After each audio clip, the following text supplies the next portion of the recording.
Baby Savage, aka the guy to grind, the independent rap messiah, the guru of the game. I wanted to give everybody a taste of what's coming from the DVD that I actually created, getting ready to drop. Now, only the first 100 copies are going for $10. I'm just letting everybody know that right now. Make sure you get your pre-sales ready. Order it on PayPal, via PayPal. I got several ways where you can order it online, so we can go ahead and get everything together. And if you not really familiar with the online way of payment, I'm accepting like MoneyGram, Walmart to Walmart, as well as Western Union payments too. You get that copy mailed to you, but only the first 100 for $10. After that, the DVD gonna be $49.99. All right, it comes with 24-hour customer support, as well as a whole bunch of other extras, and I'm gonna personally help you with your first show too.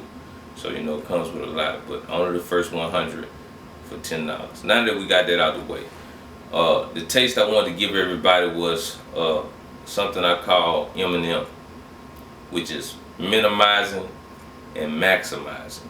Okay, and just to give you an idea of one of the strategies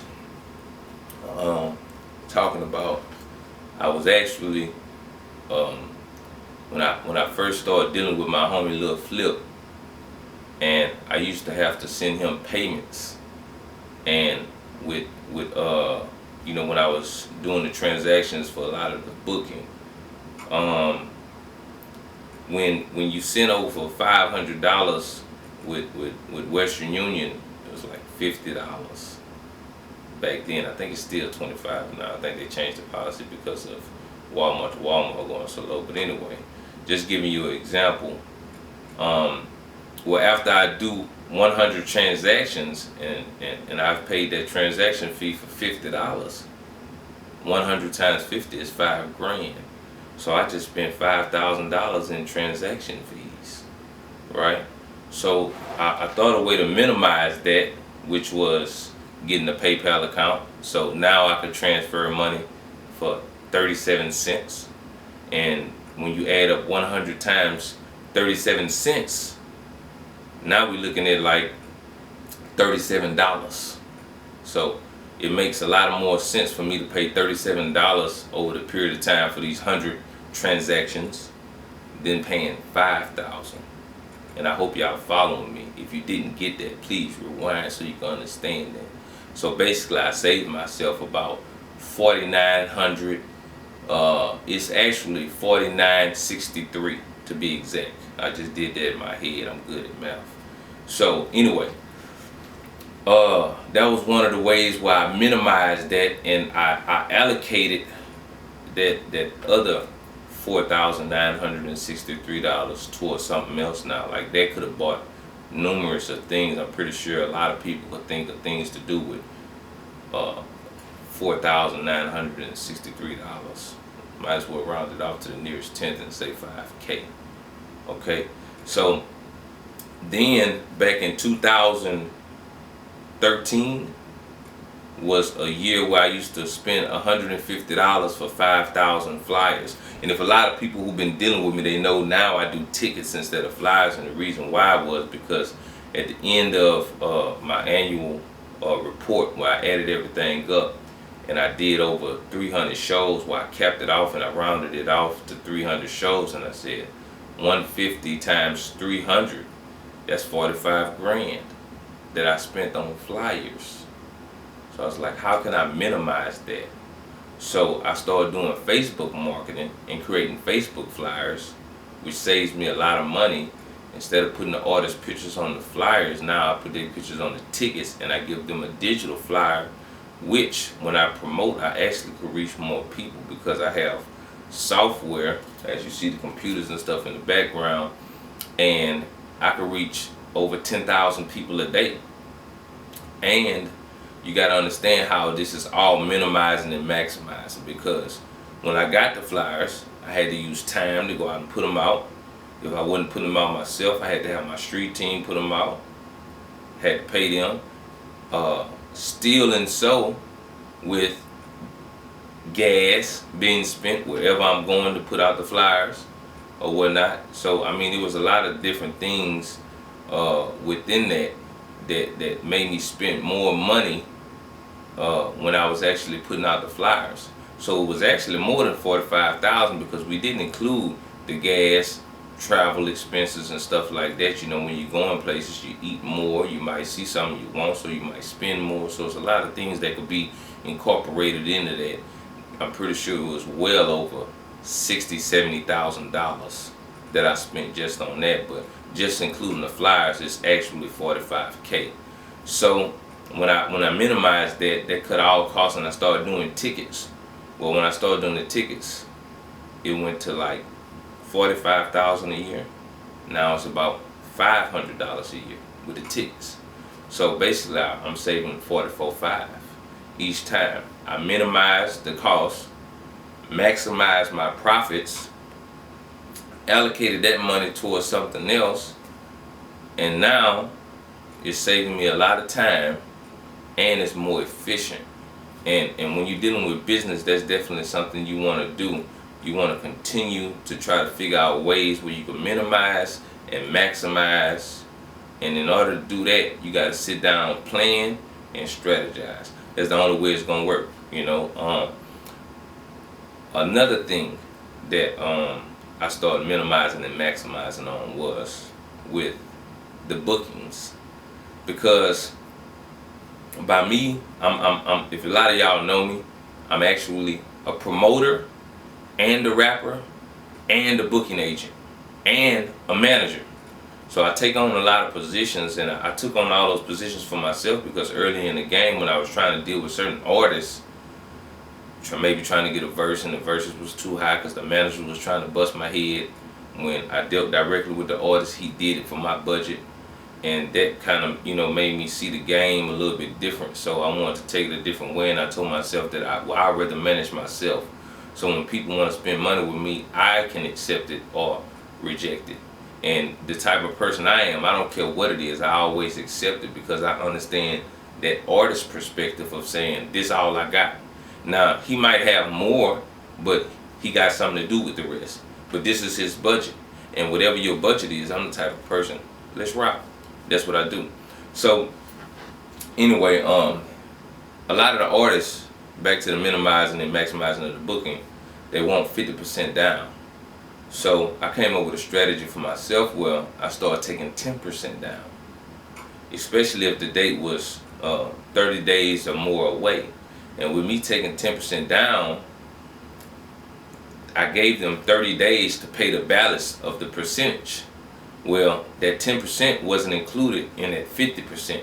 So in actuality, you all had to pay me 60% down, and you had 30 to 45 days to pay the balance of the 50%, but the 10% was just to actually hold the date for you. If somebody came to me with $5,000, I can't take the date, it's already gone, let's try to figure out another date. If not, oh well, not really tripping about money because I got so many dates and shows, money gonna come.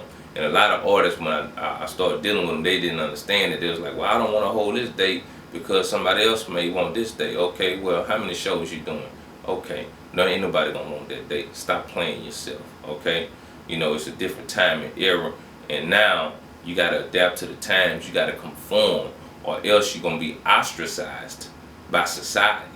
And the society I'm speaking of is the entertainment society. The movers and shakers, the bookers, the promoters, the club owners, right? The DJs, the people who actually make the artists move around.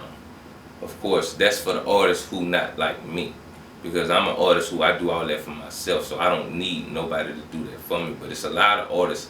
Matter of fact, it's probably 98% to 99% of the artists who move like that. They don't move like me because what I wanted to do, I wanted to learn everything about the business so I could do it for myself. I didn't want anybody else in control of my life, because when other people can control your life, they feel like they live in your life. I done seen that a lot of times. Like, well, I was trying to book a certain artist and the manager felt like he was the artist. Like, nah, we gotta have this, bruh.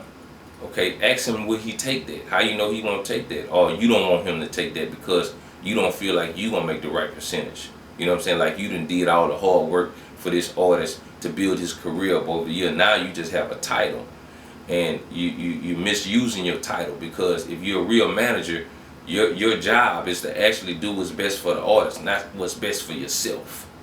So you know, a lot of that made me become who I am, learning lessons from watching other people, because I'm a good observer, and I knew what I wanted for myself, and it's all paid off in the long run. So definitely, I started taking the 10% down. They had 30 days to come up with the other 50%, and then 40% was actually due at the door when I got to the show, or the day of the show, or when I met up with them at the hotel or whatnot. But how that minimized a lot of things was, most promoters, it's a hustle for them, and they got their money tied up in the different shows, especially if he's a continuous promoter. You know, you got some promoters, they might do something once or twice a year. That's not what I'm talking about. I'm talking about promoters who do this for their livelihood, 24/7, 365, around the clock. That's what they do. These are the type of promoters who I search for, who I look to take up under my wing and actually teach what I know, which is a lot over the years, because I spent probably over $6,000 on books, reading and educating myself over a period of the past 5 years, and it's worked out tremendously. So a lot of the information that I give people is everything that I learned. You ain't got to go through what I went through, all the mistakes and trials and failures to get to where I'm at, because from 2008 to 2011 was, I'm talking about, you know what I'm saying, horrible. But I kept on going, and from 2011 to 2013, I saw stuff just go from 3 figures to 4 figures to 5 figures to 6 figures. And then 14 was just more of a, you know, laid back period for me to observe and try to come up with something bigger, because I felt that I had met this point that I couldn't go any further past 5 and 6 figures, and I wanted to do 7 and 8. So now I came up with a different strategy now for 2015, 16, and beyond, and that's what I'm implementing right now to actually take this, my corporation, Guys of Grind, to the next level, which is the 7 and 8 figure a year level, by building a real team and educating people. That's why I done started doing these seminars and concerts, because people who follow me know I used to just do showcases and concerts. Now, before each one, I got to do a seminar, because every time I do a seminar, I always find someone who literally, seriously committed and dedicated to actually putting in some work. And that's who I'm looking for always. So, back to the point of the promoters and how the 10% helps them minimize and helps you maximize. Giving the promoter a chance to put 10% down, he's now able to allocate his other 40% that he would have normally had to put down towards other things like promotions, flyers, paying people, his street team, different other things like that. Now, the bigger the show and better the show, it's always better for you. Because in a good promoter's mind, the first thing they do when they have a good show and they made a lot of money off of this artist, okay, now I want to take him to this city, or this city, or let me call this promoter over here and tell him how well this show done did, and it's going to spread like wildfire. See, a lot of people don't think like that. A lot of people think like, let me get what I can get right now for this situation. They're not thinking long-term commitments. That's what I think about. I got promoters who've been booking me for the past 4 years. Right now, still today, book me 4 and 5 times a year. You know, but I got 50 and 60 of them book me 4 or 5 times a year. So a lot of people don't understand how I do so many shows, because I got so many people who I got built relationships with. And you know, I give them dates, and I work different type of deals for them, you know, who I might not work for somebody who just doing 1 show. This guy right here doing 10 shows. I gotta give him a deal. You know what I'm saying? He's not just trying to bring me to his city for a holiday, and then after the holiday I don't see him no more. You know, he's trying to actually bring me places and expose me because he believes in me, and that's a big difference or whatnot. You know, he's really part of my team, although he's running his own team. You know, Guys of Grind. Shout out to everybody who making this movement possible, because it's turned into something that I'm not going to say that I never would have believed, because I always believed that it was going to grow to be this big. I believed that in my mind. and it's actually getting bigger, and I can see where it's going in the next 2 years. But you know, it's just a great thing. So anyway, that's gonna be the end of minimizing and maximizing. I got a lot more stuff to tell y'all. The DVD is gonna be almost 2 hours. And the stuff that I'm giving you right now is nothing compared to what I'm gonna give you in that DVD. This the free stuff. You know, the free stuff is always free stuff. You know, but when I give you that real, you gotta pay for that. Because I paid for it. And when I say I paid for it, I mean the books I bought, the education, the mistakes that I made, the money that I lost, learning from those mistakes. Now you ain't gotta do that. Because I could tell you about how I lost about $20-something thousand 2010, trying to put together shows, not really knowing what to do, trials and tribulations. I could tell you about 2009 and 2008, you know, into 2011 where stuff started to get better, but I still was kind of struggling. In 12 it kind of took off, in 13 it was excellent, but I had to go through that to get to here. And now that I'm here, you ain't got to go through what I went through. All you do is got to buy this DVD. It's going to show you everything to do, and you can take off with it. And I'm one of the type of people, see, a lot of people don't give you this type of information. You got a lot of people who have done great things and big things. They won't tell us the actual business transactions that they make, and you don't see that. All you hear is the stuff that we know we need. Dedication, hard work. Yeah, those are syllables everybody can explain. We don't need that shit. Tell us where you went, what you actually did. Tell us your game plan. That's what I'm giving you, the actual game plan. Because I realize it's enough money in the game for everybody. I can't be all across the world at one time. I can't do that. So I would rather sell this DVD, make a lot of money off of my education, and explain it to you so you can make a lot of money, even more money, and we'll go from there. But just remember this right here. The first 100 going for $10. After that it's $49.99. No excuses, no exceptions for nobody. I don't care how long I've been knowing you for life. You're going to pay $49.99 for that DVD because I had to pay with my life for that. Right? Hey, Baby Savage, the guy that grind, a.k.a. the independent rap messiah, guru of the game, the DVD. You don't want to miss out, man. I'm telling you.